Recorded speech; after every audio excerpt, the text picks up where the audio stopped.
Durablement vôtre pour un monde vivant, vivable et viable.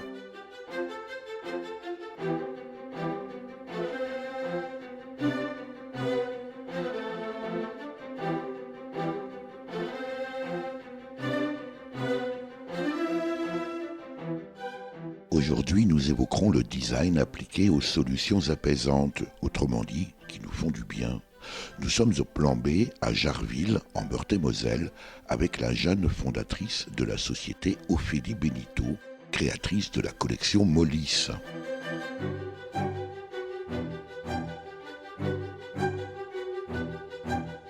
Durablement vôtre, Éric Mutschler. Ophélie Benito, bonjour. Bonjour. Ophélie Benito, si je dis de vous que vous êtes éco-designeuse de la douceur, est-ce que ça vous parle ? Alors ça me parle. Éco-designeuse de la douceur, en tout cas la douceur ça me parle puisque c'est vraiment le cœur de mon projet et le cœur de ce que j'essaye d'apporter aux futurs utilisateurs. Mais éco-designer, c'est un terme qui est pour moi un peu presque un néologisme, puisque je ne me considère pas comme éco-designer, je me considère simplement comme designer, puisque pour moi, ça fait partie du rôle du designer d'essayer de trouver des solutions pour proposer ces projets en respectant au mieux l'environnement et les personnes qui sont autour de soi dans son environnement de travail. Donc c'est vraiment... pour moi, évidemment, je suis engagée dans la transition écologique, je suis engagée dans le fait de travailler humainement avec les partenaires, mais pour moi, ça fait partie de mon travail et éco-designer, j'utiliserais juste le terme designer. Ça serait dans un monde idéal. Ophélie, on sait bien qu'il y a des designers qui n'ont pas cette préoccupation dans la conception que vous avez. Oui, bien sûr, j'en suis bien consciente. C'est vrai que je suis particulièrement engagée sur ces questions-là, sur les questions de l'humain, les questions de la transition écologique. Mais le terme designer me convient tout de même bien, puisque je pense que un projet pour un designer, ça doit toujours partir d'un besoin, d'un milieu, d'un utilisateur. Et ensuite, on doit réussir à pousser ce projet-là et à le développer, tout en respectant un maximum son environnement, l'environnement en général, en utilisant les matières les plus adaptées et en réduisant au maximum son impact dans l'environnement. Alors justement, vos créations, on va y venir. Ophélie Benito, vous faites... Vous créez, vous concevez des objets plutôt singuliers à travers cette collection Molis. Alors, on n'a pas pu aujourd'hui, vous n'avez pas pu présenter des objets parce qu'ils sont quand même assez volumineux, et bien tout simplement parce que, en principe, vos bureaux sont à Stand-up Artem à Nancy, locaux fermés, crise oblige. C'est un incubateur d'entreprise et donc on s'est donné rendez-vous aujourd'hui au plan B à Jarville, mais vous avez ramené votre PC. Comment est-ce que vous pourriez décrire ces objets de la collection Molis, Ophélie Benito ? Alors les objets de la collection Molis, ce sont des objets enveloppants et apaisants qui sont, je vous l'accorde, assez singuliers et qui sont fabriqués entièrement avec des matières naturelles, locales un maximum et en circuit court. Donc pour vous permettre de vous faire une image, au-delà des photos, des vidéos que j'ai ici, alors... pour l'entendre, ce sont des objets qui sont à échelle humaine, qui sont rembourrés en laine. Donc on a à la fois des coussins aux formes singulières et par exemple un matelas. Donc ces objets, ils se déclinent en trois catégories d'objets. Donc les objets supports, donc le matelas qui propose une posture sécurisante, une posture semi-allongée qui permet vraiment de proposer aux personnes les plus fragiles ou des personnes qui peuvent être en situation d'angoisse ou de crise comportementale, d'être vraiment installées dans quelque chose de confortable et d'apaisant. Est-ce qu'on peut dire, Ophélie Benito, que ce sont des objets de cocooning ? Oui, alors le mot cocooning peut être assez mal vu, ça peut être pris comme le mot bien-être, en fait. On peut mettre tout et n'importe quoi dans cette catégorie. Moi, c'est vrai que j'utilise souvent le terme apaisant, des objets dédiés au mieux vivre, au bien vivre, de manière à ce qu'on comprenne vraiment le but de ces objets. On s'est rendu compte dans différents tests auprès de publics fragiles que ces objets amélioraient réellement la qualité de vie de l'utilisateur, donc en étant enveloppés par des coussins qui peuvent être lestés ou non, avec une posture qui est accompagnée avec d'autres coussins. On se rend compte qu'ils ont de réels bienfaits à la fois pour le grand public et pour des personnes qui ont des particularités. Et donc oui et non, on peut utiliser ce terme, mais pas dans des terminologies un peu négatives. C'est simplement pour essayer de faire comprendre cette singularité d'objets de la collection Molis que vous concevez Ophélie Benito. Mais je vous ai interrompu, vous étiez en train de nous présenter précisément ces trois concepts ou ces trois types d'objets. On en était au matelas. Oui, alors le matelas, voilà, c'est le seul représentant actuellement de ma catégorie d'objets support. Il pourrait y en avoir d'autres, mais la seconde catégorie qui est peut-être la plus importante et qui a fait naître le projet, ce sont les objets tout simplement enveloppants. Donc les objets enveloppants, on peut se les représenter comme de gros coussins qui font la taille d'un corps humain, qui ont des formes différentes et qui ont, par exemple, qui peuvent avoir la forme d'une main, qui peuvent ressembler à plusieurs traversins mis ensemble et qui sont faits vraiment pour s'adapter à la posture de chacun, à ses envies, à ses besoins. Donc voilà, et qui peuvent... Rien qu'en vous écoutant parler Ophélie Benito avec ces objets que vous nous décrivez, j'ai presque envie de me laisser aller dans cette espèce d'objet moelleux, enveloppant, comme vous dites. C'est ça le projet, en fait. Oui, c'est complètement ça le projet. Le projet, c'est de pouvoir proposer cette sensation qu'on aime tous, enfin presque tous, d'être enveloppé, d'être mis dans quelque chose de confortable, qui peut être mou, de moelleux, oui c'est ça, des choses molles qui vont être douces et nous accompagner. Et en fait, je me suis tout simplement rendu compte que ce sentiment-là pouvait être un besoin et améliorer vraiment le quotidien des personnes les plus angoissées. Alors, vous dites les personnes les plus angoissées, donc des personnes fragiles, mais pas seulement. D'abord, on est tous un petit peu angoissés. Et puis, en fait, vos objets peuvent s'adresser à tout type de public. Bien sûr. Alors, si on veut parler plus précisément du public que touchent ces objets, il y a tout d'abord le public des personnes fragiles vraiment qui vivent dans des lieux de vie d'accueil du secteur médico-social, donc dans des instituts médico-éducatifs, dans des maisons d'accueil spécialisées, dans des EHPAD. Donc ces personnes-là qui peuvent avoir des particularités physiques, des handicaps, des différents troubles qui ont vraiment besoin de solutions apaisantes. Donc pour elles, c'est le premier public que j'ai approché et c'est le public qui, en premier lieu, va avoir besoin de ces produits. Mais oui, en effectuant une étude de marché et en permettant sur des salons au grand public de tester les objets, je me suis rendu compte qu'en fait, un peu tout le monde, beaucoup de monde en tout cas, pouvait avoir un intérêt à utiliser des objets apaisants et mous au quotidien. Quand vous dites mou, moi, je préfère quand même le terme de moelleux. Alors, je comprends le terme de moelleux. C'est un terme qu'on comprend mieux. Le terme mou, justement, j'ai rédigé un mémoire là-dessus quand j'étais étudiante qui s'appelait mou, tout simplement. Le terme mou est très négatif dans notre société. On dit que de quelqu'un qu'il est mou, oui, on dit de quelqu'un qu'il est mou lorsqu'il ne bouge pas, qu'il est oisif.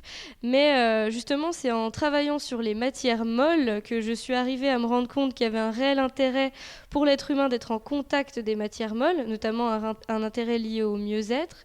Et c'est grâce à ces matières molles que je suis arrivée à ce projet-là. Donc moi, j'aime quand même bien ce terme, même si je comprends bien ce que vous voulez dire. Expliqué comme ça, je suis bien d'accord avec vous pour cette collection Molis que vous avez créée, Ophélie Benito. Un mot quand même sur deux choses. D'une part, la fabrication, parce que vous êtes conceptrice, designer, donc ce n'est pas vous qui, en principe, fabriquez. Et tout à l'heure, vous parliez de circuit court, donc j'aimerais en savoir un peu plus. Et puis d'autre part, combien ça coûte ? Alors, pour la fabrication, donc je m'entoure de fabricants locaux, d'artisans et d'entreprises locales qui sont surtout engagés socialement. Donc mes premiers partenaires, donc le tout premier partenaire que j'ai, c'est mon fournisseur de laine, qui est du coup l'entreprise de laine en rêve, qui est située sur le territoire. Durablement Vôtre connaît bien. Voilà. Et sinon, au niveau de la fabrication, je travaille avec différentes entreprises, notamment Tricot Couture Service, qui est une association qui regroupe des couturières et qui est engagée dans l'insertion professionnelle. En podcast sur Durablement Vôtre. Voilà. Et je travaille également avec différentes ESAT, donc qui font travailler des personnes personnes atteintes de handicap. Et il y a des ESAT qui travaillent la couture industrielle, et donc c'est mes partenaires. Et je travaille également avec une entreprise du Val d'Ajol, donc une entreprise qui a l'habitude de travailler les coussins à échelle un petit peu plus industrielle, mais c'est quand même une petite entreprise des Vosges, et c'est d'ailleurs mon partenaire le plus éloigné. Le prix. Alors les prix sont variables. Je me suis fixé comme objectif de prix de ne pas dépasser les prix des solutions thérapeutiques qui peuvent exister aujourd'hui dans le secteur médico-social. Et donc j'ai réussi un peu à atteindre cet objectif-là. J'ai des prix très variables, c'est-à-dire que le premier coussin va avoisiner les 100 € et le matelas, qui est l'objet le plus cher parce que le plus complexe, va avoisiner les 1 000 €. Il va être un petit peu en dessous.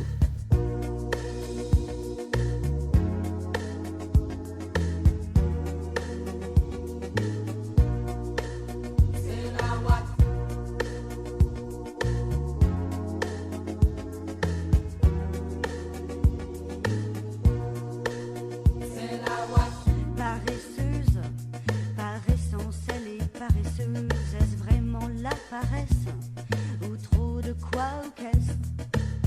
Apparemment, elle est heureuse. C'est la plus heureuse des paresseuses. De toutes les matières, c'est la ouate qu'elle préfère. Passive, elle est pensive, en négligé de soi. C'est la ouate. De toutes les matières, c'est la ouate qu'elle préfère.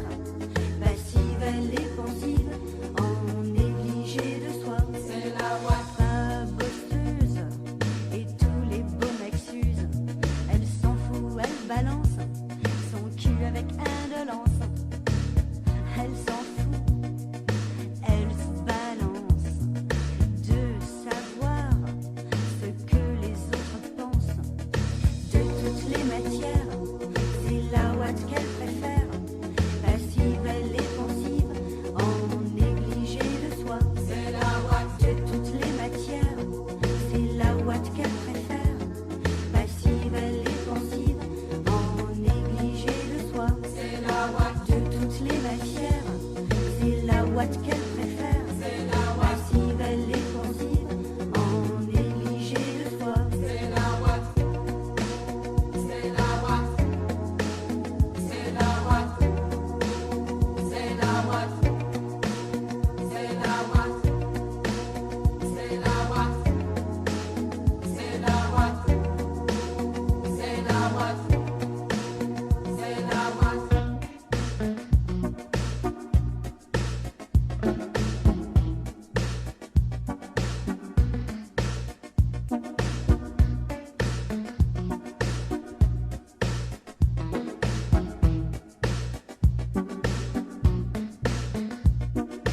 Elle déchire les pages de tous les dictionnaires. Elle n'a que quelques mots à son vocabulaire. Amour par terre et somnifère. En d'autres mots, elle se laisse faire. C'est la ouate. C'est la ouate. C'est la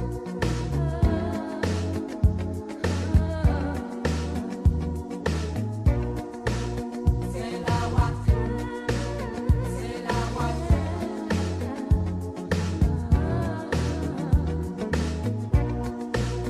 C'est la ouate. Durablement vôtre, Éric Mutschler.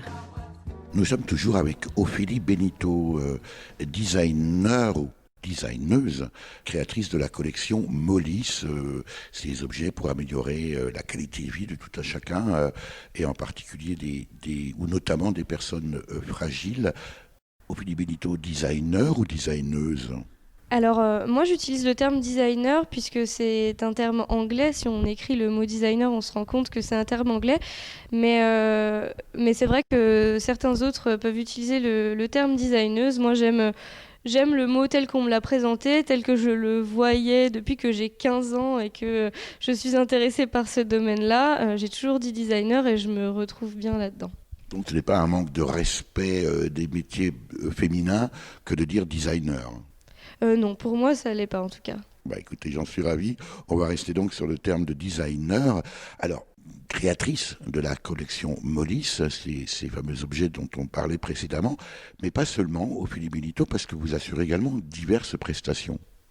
Oui, alors les prestations que j'assure, elles sont toujours liées aux mêmes thématiques, c'est-à-dire qu'elles sont toujours dans le but d'améliorer la qualité de vie, elles gravitent toujours autour du secteur ou de la notion de soins.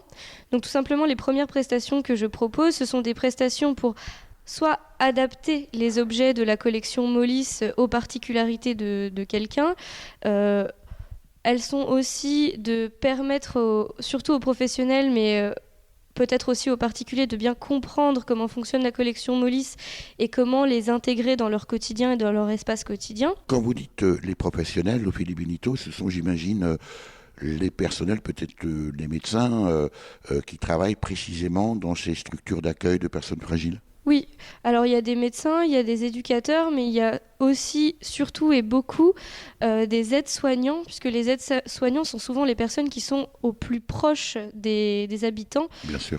Alors que bien sûr, les kinésithérapeutes, les ergothérapeutes, qui m'ont d'ailleurs beaucoup aidé à développer cette collection Molis, sont là et comprennent très bien le projet, mais c'est pas elles qui vont avoir à les manipuler le plus. Donc voilà, on parle vraiment de toutes les personnes qui sont au plus près des utilisateurs. Alors, quand vous installez un objet de la collection Molis, de votre création, Ophélie Benito, est-ce que précisément ce personnel, que sont les médecins, les aides-soignantes, etc., s'installe, goûte à ces objets moelleux? Oui, et d'ailleurs, j'ai dans ma collection personnelle quelques photos d'essais des soignants, donc bien sûr qui ne sont pas diffusées, mais c'est-à-dire que plusieurs fois, quand j'ai pu proposer et présenter ces objets dans des lieux de vie médicalisés, les soignants sont les premiers à vouloir voir vraiment la texture, comment ça fonctionne. Et alors, ils s'endorment? Et non, ils s'endorment pas, mais ils me disent qu'ils se sentent très bien. Et on me dit souvent, moi j'aurais aimé avoir accès à ça. Ou parfois les femmes me disent, j'aurais aimé avoir ce type d'objet pour allaiter, par exemple. Ça a l'air vraiment super. Donc oui, j'ai des réponses assez positives. Alors, vos prestations précisément, j'imagine qu'il y a déjà le fait d'expliquer peut-être au moment où vous vous installez, où vous livrez des objets de votre collection Molis, Ophélie Benito, il y a déjà ce premier aspect, mais pas seulement. Non, pas seulement. Il y a également le design d'espace, puisque je suis complètement capable d'adapter un espace à la collection Molis. Donc ça s'adresse surtout aux lieux de vie. C'est plutôt l'inverse, non? D'adapter la collection Molis à l'espace? Alors c'est les deux, deux, puisque parfois j'ai déjà eu des demandes dans des lieux de vie médicalisés où on me disait nous on aimerait vraiment mettre en place un lieu dédié au bien-être, mais si on pose vos objets au sol, l'environnement ne va pas aller avec et ne va pas être apaisant, donc qu'est-ce qu'on peut faire? Et donc là je peux proposer une prestation pour adapter l'espace et permettre de créer un espace qui va être dédié vraiment aux soins, à l'apaisement. Un espace Molis. Un peu, oui. Donc ça, c'est l'adaptation de l'espace à vos objets, mais aussi l'inverse, l'adaptation de vos objets à l'espace. Oui, complètement. Et puis voilà, je propose donc... Pour montrer l'usage de ces objets et notamment pour travailler la laine de mouton, donc qui est le matériau phare et qui est à l'intérieur de tous les projets et qui d'ailleurs est le responsable de tout cet apaisement. Je propose, j'ai déjà fait des ateliers avec la laine, avec les objets de la collection Molis, auprès de publics vraiment variés pour leur permettre vraiment de travailler des choses, de développer des projets toujours dans un environnement apaisant et pour un mieux-être. Alors tout à l'heure, vous nous expliquiez, Ophélie Benito, que la collection Molis s'adressait aussi bien aux particuliers qu'aux professionnels. Est-ce que vous avez déjà un peu une idée, une projection possible en termes de taux parce qu'à vous entendre, j'ai quand même l'impression que vos objets s'adressent prioritairement à ces espaces professionnels et peut-être un peu moins aux particuliers, non pas parce qu'ils ne sont pas adaptés, mais parce que voilà, le particulier n'y pense peut-être pas forcément. Vous avez une idée de la répartition entre ces deux types de clientèle? Alors justement, il y a des études de marché qui ont été menées par des étudiants l'année dernière à Artem sur ces produits, donc de la collection Molis. Et il y a eu une étude de marché qui a été faite en business to business, donc pour voir le potentiel de marché au niveau des professionnels, et une autre étude de marché qui a eu lieu en B2C, donc pour comprendre comment serait accueilli B2C, c'est business to customer. Voilà, du professionnel vers le consommateur particulier. Voilà, et à cette époque-là, j'avais uniquement un a priori sur l'intérêt de ces objets pour le grand public grâce au salon, grâce aux personnes que j'ai pu rencontrer. Et donc, grâce à cette étude de marché, je me suis rendu compte qu'en fait, il y avait plus de 70% des personnes interrogées qui voyaient un réel intérêt à avoir ce type d'objet chez eux au quotidien. Et c'est là que je me suis dit, bon, il va falloir mettre des choses en place pour permettre au grand public d'accéder à ces solutions. Et donc là, c'est quelque chose qui est en complète réflexion. Donc le fait de faire des partenariats avec des marques, de déposer des objets dans des boutiques, c'est quelque chose que j'envisage pour démocratiser un peu la collection Molis. Alors c'est vrai que le potentiel commercial avait l'air très grand au niveau du grand public, mais voilà, c'est quelque chose à démarrer. Mais c'est vrai que comme j'ai démarré mon projet dans le secteur médico-social, c'est les premières structures et les premières personnes que je vais contacter. En tout cas, la marque Molis, on retrouve le terme mou, déclinaison, au Philippe Benito est particulièrement bien trouvé puisqu'il dit en lui-même, et c'est l'objet d'une marque, ou en tout cas d'un titre, de dire cet objet même. Alors, l'activité démarre, vous êtes déjà aujourd'hui en capacité de produire ou de faire produire, donc de répondre à des commandes. Vous êtes installé à Nancy, au Philippe Benito. Pour autant, on peut acheter vos produits, j'imagine par correspondance aussi, attention à l'impact carbone, un peu partout en France et peut-être même dans le monde, et puis faire appel aussi à des prestations pour vous ailleurs que autour de Nancy. Alors pourquoi pas ? Pourquoi pas ? C'est vrai que c'est un projet qui a été débuté localement et qui a pour but d'améliorer le quotidien des personnes sur le territoire dans un premier temps, mais bien évidemment qu'il y aurait un réel intérêt à diffuser ce projet un peu plus loin. Alors pour l'instant, les premières ventes seront vraiment ciblées sur le Grand Est et la France, mais la France est déjà très vaste. Il y a déjà de quoi faire. Voilà, donc pour l'instant, je suis en capacité d'envoyer ces objets-là en France et de travailler avec des Français. Mais même si mon but, ce n'est pas d'envoyer aux États-Unis tout de suite, pour l'instant, mais je suis complètement en capacité de travailler avec des personnes un peu plus éloignées. Alors si, pour des prestations, si j'ai besoin d'être sur place, bien sûr, il y a le déplacement qui prendra part au projet, mais ça m'intéresse en tout cas, dans un premier temps dans le Grand Est et dans la France, de proposer mes prestations et mes objets. On vous souhaite bien sûr même un développement à l'international. On peut imaginer que puisque vous êtes la designer, vous êtes la créatrice, finalement, non pas d'envoyer l'objet, mais de le faire fabriquer sur place selon un certain cahier des charges. J'imagine, je le vois à votre regard, au Philippe Benito, vous y avez déjà réfléchi. Oui, j'y ai déjà réfléchi. C'est vrai que si je devais faire des produits qui seraient vendus très loin de Nancy, mon but, c'est pas de les produire à Nancy et de les envoyer à l'autre bout du monde, mais justement, ce serait de travailler sur une filière de fabrication qui serait locale et qui permettrait de ne pas avoir un impact carbone très négatif en envoyant ces produits. Les produits de la collection Molis, vous en avez parlé tout à l'heure, au Philippe Benito, les prestations, et puis alors, précisément, ces prestations donc chez le client, que ce soit un professionnel ou un particulier, vous les facturez bien sûr aussi. Combien ça coûte de faire appel aux compétences de Philippe Benito pour profiter au maximum de ces objets enveloppants et moelleux? Alors ça, c'est quelque chose de très variable. Combien coûte une prestation ? Alors une prestation, tout dépendra du temps que je passe à développer la prestation. On est aux environs de 50 €, 60 € hors taxe en général. Ça dépend vraiment du type de prestation. Alors je sais qu'on s'attend Ça, c'est toujours... le tarif à l'heure. Oui, c'est le tarif à l'heure.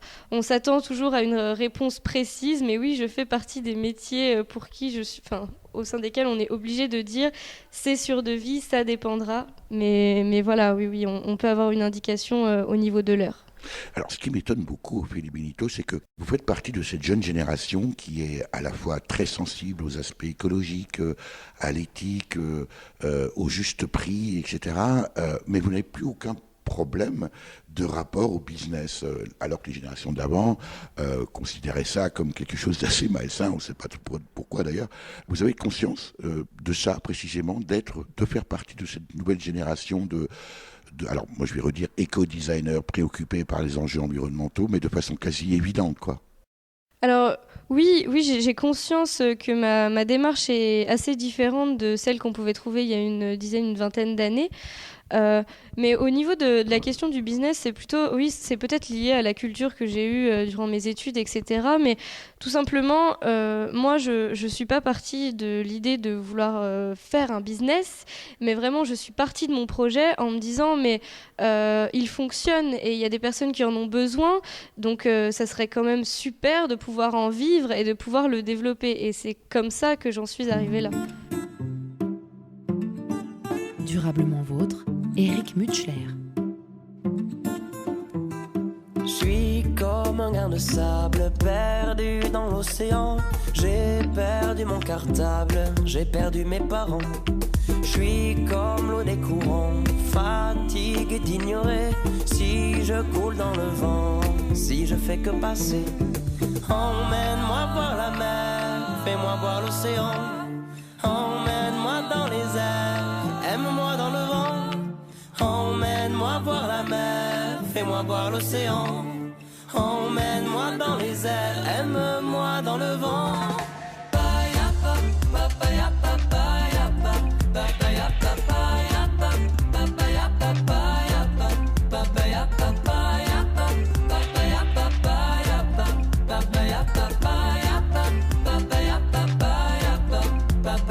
Je suis comme une poussière, si je m'envole un matin, je retourne à la terre, je m'en vais et je viens. Je suis comme l'eau des fontaines, impuissant et lassé, poussé par ce système qui poursuit sans cesser. Emmène-moi voir la mer, fais-moi voir l'océan. Emmène-moi dans les airs, aime-moi dans le vent. Emmène-moi voir la mer, fais-moi voir l'océan. Emmène-moi dans les airs, aime-moi dans le vent.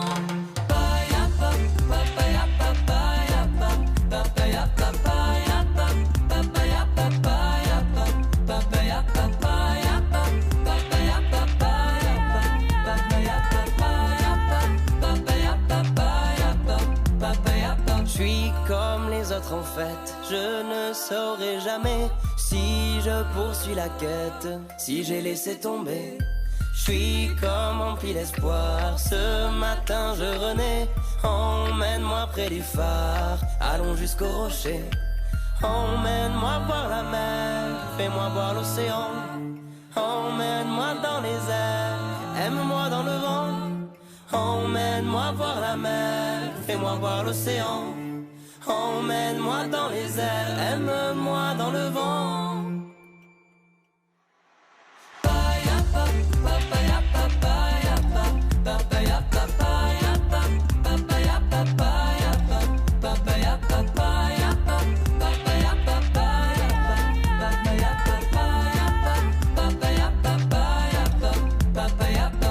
Durablement vôtre, Eric Mutschler.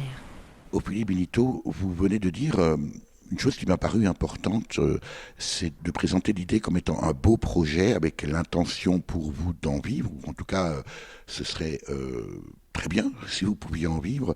Et c'est précisément ce qui fait la différence avec peut-être les modèles, et certainement avec le modèle actuel où on se dit comment je peux faire de l'argent au maximum, quel que soit ce que je peux vendre. On retrouve cette éthique dans la collection Molis que vous avez conçue. Cette activité, vous l'avez, elle est née comment ? Comment vous est venue cette idée de créer des objets moelleux, enveloppants, rassurants, sécurisants, à la fois pour les personnes fragiles, mais aussi pour nous tous ? Alors cette idée, elle m'est venue, donc j'en parlais un peu tout à l'heure, quand j'étais étudiante. Donc elle est venue quand j'étais étudiante. J'ai rédigé donc un mémoire sur la notion de mou, sur les matériaux mous. J'étais très intéressée par l'étude des matériaux. J'ai notamment fait un stage à Matériaux à Paris qui m'a permis de découvrir des matières folles et de découvrir les qualités techniques des matériaux. C'est quelque chose qui m'intéressait beaucoup. Mais aussi et surtout, le cœur du projet est né d'un atelier justement à Artem, quand j'étais étudiante à l'ENSAT de Nancy, un atelier nommé CARE, donc dédié aux soins. Donc c'était un atelier où par groupe d'étudiants, on allait découvrir des lieux, découvrir des personnes et s'intéresser à leurs besoins et donc développer des projets en fonction de leurs besoins. Et donc en équipe, on est allé visiter un institut médico-éducatif qui accueillait à l'époque des enfants atteints de troubles du spectre autistique. Et c'est en liant mon intérêt pour les matériaux et donc précisément les matériaux mous et la recherche et l'échange avec ces personnes auprès des enfants atteints de troubles du spectre autistique que au début avec mon équipe et puis ensuite seule, je me suis mise à développer des objets enveloppants et apaisants avec des matières naturelles puisqu'elles étaient étrangement oui et non, mais complètement exclus des lieux de vie du secteur médico-social. On n'avait que du plastique, etc. Donc voilà, j'ai un peu fait un cahier des charges avec tous ces besoins que j'avais remarqués, toutes ces choses qui n'existaient pas. Par exemple, on propose beaucoup de solutions curatives une fois que des problèmes comportementaux arrivent, mais il y a peu de choses en préventif qui sont proposées au quotidien. Et donc voilà, là est née l'idée de faire des objets qui peuvent être présents dans l'espace quotidien, composés avec des matières naturelles et non stigmatisants, hein, puisque quand on voit les objets de la collection Molis, on ne se dit pas que c'est un objet d'une entreprise médicale liée au handicap, etc. Et voilà, et c'est comme ça qu'est née l'aventure de la collection Et à Molis. vous écouter, Philippe Benito, on dit mais oui, c'est presque évident et curieusement, ça n'existait pas pour autant. J'allais dire, cet attrait à la fois pour les matériaux, mais aussi pour le mou, vous l'avez analysé, vous savez d'où ça vous vient? Cet intérêt pour le mou, d'où ça me vient? Alors, ça me vient peut-être. C'est quand même pas rien d'être spécialiste, experte du mou. C'est vrai que ce n'est pas rien. Je pense que ça me vient du fait que voilà, j'ai un parcours où j'étais à l'école d'art et de design de Nancy. J'ai beaucoup, au fil des essais, des projets, j'ai beaucoup travaillé sur la notion du corps humain et je faisais des projets au plus proche du corps humain et je m'intéressais aux matériaux. Et donc je me suis dit, mais est-ce qu'il y a des matériaux qui ne sont pas un peu humains ? Qu'est-ce qui peut se rapprocher le plus du corps humain comme matériau? Et là, je me suis rendu compte en fait que les matériaux mous, les gels, enfin toutes les choses qui pouvaient exister et qui étaient proches de la texture du corps humain étaient très intéressants et en plus de ça, pouvaient avoir des bienfaits. Et c'est comme ça que j'en suis arrivée là. Et c'est comme ça qu'est née la collection Molis. Ophélie Benito, aujourd'hui, vous êtes au stade de la création d'entreprise, vous êtes en incubateur d'entreprise à Stand Up Artem à Nancy, mais vous êtes aussi membre de la coopérative Kepos, qui a d'ailleurs aussi son siège et son lieu de travail ici au Plan B à Jarville, où nous sommes aujourd'hui parce que les locaux de Stand Up Artem sont pour l'instant fermés pour raison de crise sanitaire. Un mot sur Kepos et surtout déjà, Kepos c'est quoi? Même si on en a déjà parlé souvent dans Durablement Vôtre, et puis qu'est-ce que ça vous apporte? Alors Kepos, donc je vais résumer rapidement. Kepos, c'est un réseau d'entrepreneurs engagés dans la transition écologique, de jeunes entrepreneurs, d'entreprises en création qui veulent créer ou qui travaillent dans la transition écologique et voilà, et c'est vrai qu'on se réunit parfois au Plan B et que c'est là que travaillent les salariés de Kepos. Kepos pour moi c'est surtout des rencontres très intéressantes et qui ont pu me permettre de développer ce projet-là. C'est vrai que j'ai rencontré Emmanuel Paul donc, qui a créé Kepos il y a maintenant 2 ans il me semble, et donc j'ai vu évoluer Kepos de l'association à la SIC. Alors, SIC pour Société coopérative d'intérêt collectif. Oui, c'est ça. C'est aujourd'hui ce qu'est Kepos. Donc, dans l'intérêt collectif, à la fois des membres et à la fois des personnes sur le territoire, hein, pour pouvoir proposer des solutions qui œuvrent vraiment à la transition écologique. Et pour moi, Kepos, ça a été vraiment un vrai soutien, une grande aide, puisqu'on est plusieurs entrepreneurs à être dans la même situation. Il y a d'autres entrepreneurs qui ont créé leurs entreprises il y a un peu plus longtemps et qui peuvent être d'un soutien pour nous et de très bons conseils pour nous. Donc c'est vrai qu'en même temps, ça peut être un moyen de trouver des opportunités, des projets, de travailler ensemble, de développer des projets ensemble. Donc vraiment, c'est une aventure que je suis ravie de vivre aux côtés des autres entrepreneurs de Kepos. Précisément, Ophélie Benito, vous faites partie de ces jeunes entrepreneuses, ça on peut dire, hein, on dit designer mais entrepreneuses. Vous êtes les entrepreneurs de demain? J'espère, oui, en tout cas, dans la terminologie Classique, oui, bien sûr, puisque demain, je serai là, je continuerai de développer mon projet, ce sera une entreprise et j'espère qu'elle fonctionnera. En tout cas, je ferai tout pour, mais oui, c'est mon objectif. Je suis persuadé et ravi et intéressé par les produits de la collection Molis, en tout cas les créations. Comment je fais très concrètement, Philippe Benito, pour eh bien, vous contacter, les acheter Est-ce que je vous trouve sur Internet? Est-ce que vous serez présent sur des salons? Vous disiez tout à l'heure, peut-être dans des boutiques. Vous en êtes où aujourd'hui de votre réseau de distribution? Alors aujourd'hui, j'en suis à... Alors voilà, oui, on peut me contacter directement et je serai capable de conseiller sur les objets qui pourraient convenir au mieux à votre situation. On peut me contacter directement via ma page Facebook, par exemple, donc qui s'appelle Collection Molis Ophélie Benito. Donc qu'on tape l'un ou l'autre, on tombera sur moi. Ça, c'est fait. Voilà. Sinon, donc il y a mon site internet. Aujourd'hui, on est le 10 juin, mais il va être publié très prochainement. Donc peut-être qu'il est déjà publié à l'heure où je vous parle. Donc ça sera opheliebenito.fr. Donc on parlera de la collection Molis et des autres projets que j'ai pu mener jusqu'ici. Il y aura la possibilité de cliquer sur un bouton commander et donc de directement me rédiger un mail pour échanger et pour pouvoir acheter la collection Molis. Au niveau des boutiques et des autres distributeurs, c'est une question qui est en cours et voilà, je suis déjà en contact avec différentes boutiques et différents lieux dans lesquels je pourrais déposer mes produits et c'est en discussion puisque la plupart des boutiques ont des ouvertures qui sont un peu modifiées par rapport à l'habitude, mais en tout cas c'est en discussion donc c'est en cours. La collection Molis d'Ophélie Benito, je trouve ça sonne plutôt pas mal. Vous avez déjà réfléchi, Ophélie, à d'autres projets, maintenant que cette collection Molis, on va dire, elle est lancée? Alors d'autres projets, oui. En tout cas, les projets auxquels j'ai pensé sont liés à la collection Molis et sont plutôt de l'ordre à faire étendre la collection Molis, soit pour des publics différents et spécialisés. Je m'explique, par exemple, je vais pouvoir faire des objets de la collection Molis dédiés aux bébés, par exemple, mais il y a aussi d'autres projets qui pointent le bout de leur nez, donc notamment avec des personnes de Kepos, le fait de lier la question de la biodiversité et du soin, le fait de travailler sur la question du jardin et du soin, donc avec les différentes compétences que moi j'ai développées et que d'autres entrepreneurs ont développées, il y a la possibilité de créer de nouveaux projets très intéressants.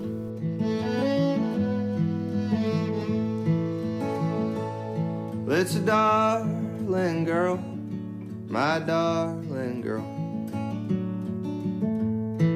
with eyes as dark as night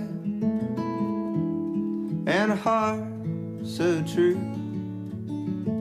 just so strong, set to live a darling life. As years roll by, she'll grow up fine. She'll sing a silent song, but she'll find your piano, and she'll find her wings, and she'll sing all the days long. And I'm waiting on a ghost to show her love and arms. Sweet Marie, I can see your faint light shining down on me.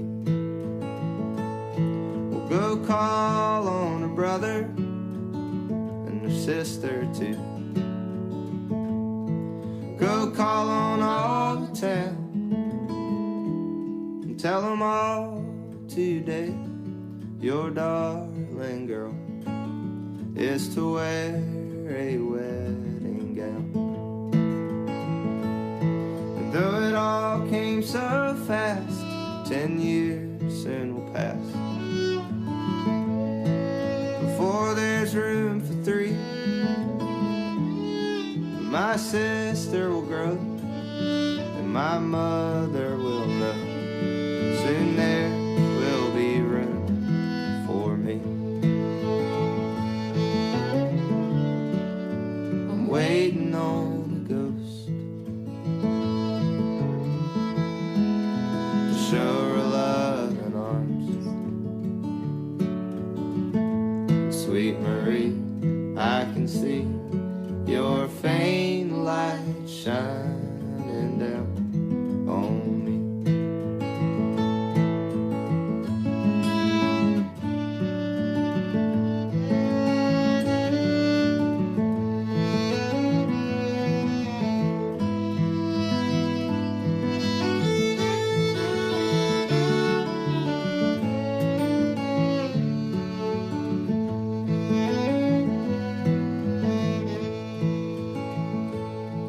like an old toy top, spins and stops, or a tag on the last waltz to end the ball. A long summer's wait will come winding down, and she'll be buried in the fall. Well, now she sleeps with you, Marie. Bittersweet is this. Ophélie Benito, comment êtes-vous devenu designer? Quel est votre parcours? Durablement vôtre, Éric Mutschler. Alors mon parcours, quand j'étais adolescente, j'étais intéressée par la question de l'art, des arts plastiques, de la création. Et pourquoi?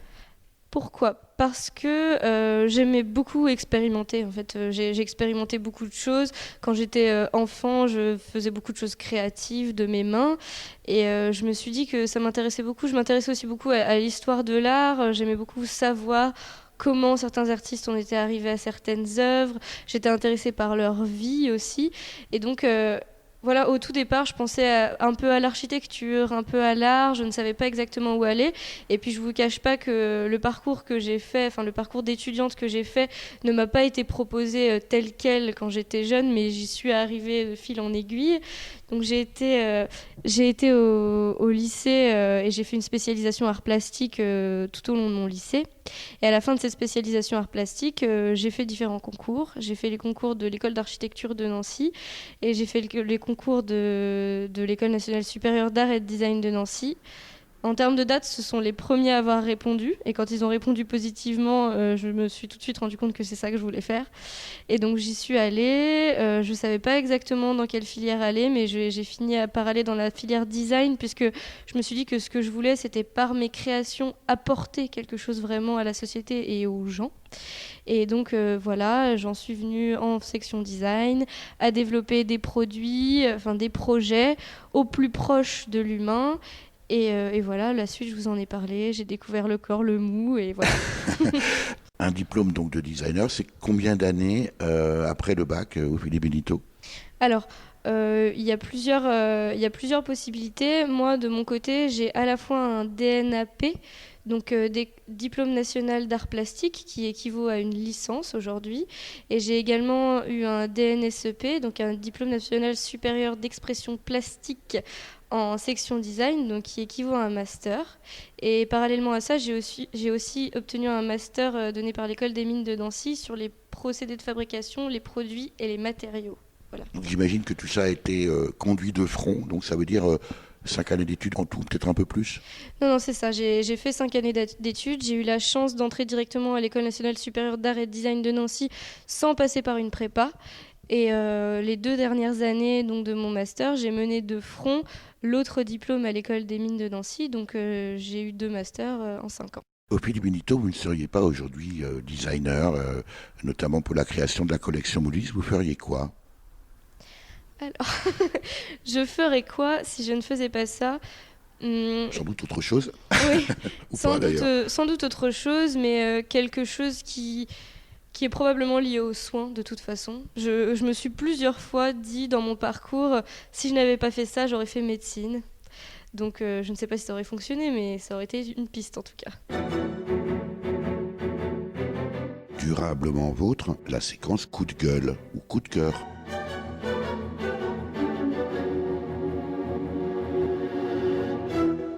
Ophélie Benito, designer, création de la collection Molis, plutôt coup de cœur ou plutôt coup de gueule? Alors, ça va être un choix mitigé, ça va être un coup de gueule qui va avec un coup de cœur.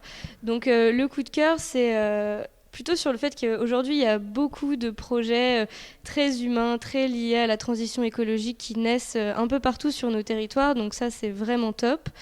Mais c'est vrai que coup de cœur, coup de gueule, je peux aussi me dire que dans les collectivités, dans la politique, on voit beaucoup de messages liés à la transition écologique. on nous applaudit un peu pour des projets super pour la transition écologique, mais c'est vrai que chez le consommateur et pour certains dans les collectivités, etc., le pas n'est pas toujours fait de faire appel à des acteurs du territoire qui sont engagés dans la transition écologique plutôt que leurs équivalents qui peuvent être internationaux et avoir des impacts plus négatifs sur notre environnement. Donc voilà, c'est plutôt... on sait qu'on nous connaît, on est content en général, quand on nous rencontre, on est content de nos démarches. Mais maintenant, c'est vrai que dans la culture française, il faut encore un peu de travail pour maintenant faire le pas vraiment au quotidien de choisir ces solutions-là plutôt que d'autres. Mais quels sont les freins? Alors évidemment, on pense d'abord au prix, mais en réalité, quand on fouille un peu, on s'aperçoit que très souvent, ces solutions alternatives ne sont pas plus chères, voire moins chères. On le voit si on compare par exemple un caddie dans un supermarché blindé de cochonneries et un panier bio directement chez le producteur. On s'aperçoit que eh bien, on est gagnant chez le paysan bio. Ce que vous dites aussi, Ophélie Benito, si je comprends bien, c'est le vélo c'est super, mais je continue à prendre la voiture, quoi. C'est vraiment une résistance culturelle? Oui, c'est ça. Je pense qu'il y a beaucoup d'habitudes qui sont ancrées dans le quotidien de tout un chacun. Donc les Français sont comme ça, mais les autres personnes doivent également être pareilles. Il y a les habitudes, l'habitude d'aller au supermarché et de pouvoir tout avoir sous la main au supermarché. Donc c'est un gain de temps, évidemment. Et puis les supermarchés font forcément appel à des grosses entreprises parce qu'ils se font plus de marge, etc. Donc il y a l'habitude des Français d'aller au plus simple qui fait voilà que ils passent pas toujours le pas et puis voilà les connaissances, il y a cet a priori que tout doit être plus cher, alors on va pas vers les autres solutions.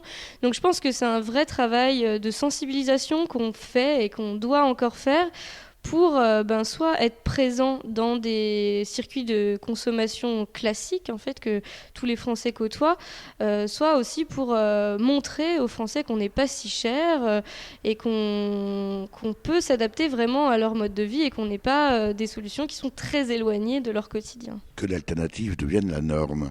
Est-ce qu'il n'y a pas aussi, puisqu'on parle du prix, Ophélie Benito, cette confusion entre le prix et le coût, et qu'aujourd'hui les gens sont d'abord attentifs au prix sans se rendre compte que le coût, ils le payent autrement? Oui, bien sûr, c'est vrai que c'est ce qui se passe, puisqu'il y a plein de produits de la consommation quotidienne que les Français sont habitués à racheter régulièrement. Donc, on va acheter, je ne sais pas, une brosse à dents, 3 € tous les 3 mois, et on va peut-être pas être prêt à mettre 20 € dans une brosse à dents avec des têtes interchangeables parce qu'on va se dire que c'est plus cher. C'est pareil pour les chaussures, pour les vêtements en voilà, général. Bien sûr, pour tous les biens de consommation, c'est pareil.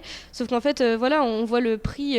On voit le prix directement, on n'a pas envie de mettre le prix, mais au long terme, souvent, les solutions durables coûtent moins cher. Donc, c'est de la sensibilisation encore. Et c'est en fait quelque part réintégrer le temps dans une réflexion.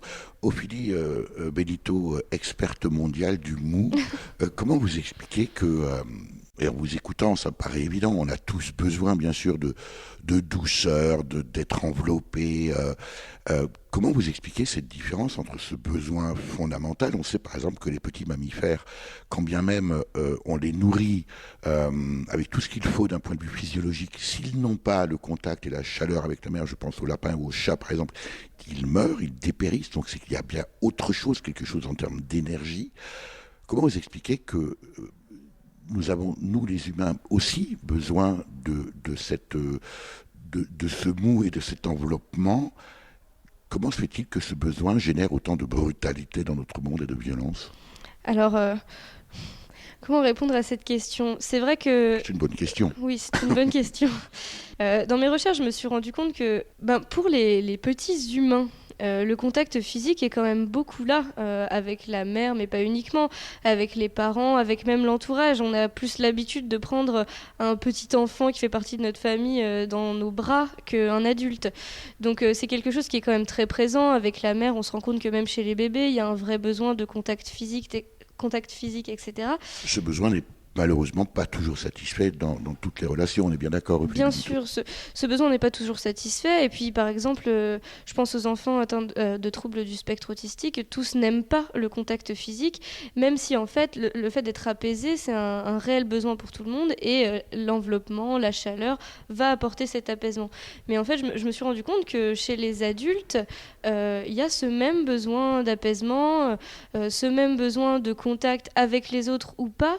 Mais c'est vraiment un besoin un peu primaire de se recentrer sur soi-même, de ne plus penser au reste. Et juste un peu, c'est de la résilience, quoi. D'essayer de prendre un moment pour soi. Et c'est ce que j'essaye de permettre avec la collection Molis. Mais c'est un réel besoin qui est parfois oublié dans notre société, alors que il y a beaucoup de personnes qui sont atteintes de troubles psychiques et qui en ont besoin au quotidien. Et en réalité, ça nous aiderait tous. Et est-ce que précisément, c'est pas que ce besoin est tellement vital, mais aussi tellement peu assouvi qu'il provoque ou génère une forme de brutalité liée à une frustration finalement? Oui, pourquoi pas, on peut y penser, c'est totalement possible.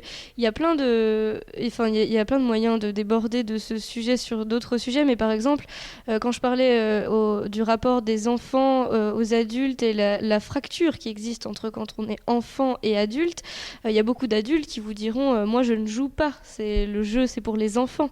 Mais c'est un peu la même chose, hein, l'apaisement, l'intérêt du cocon, tout ça, on se dit que c'est pour les enfants, mais en fait les adultes en ont besoin. Merci Ophélie Benito. Merci à vous.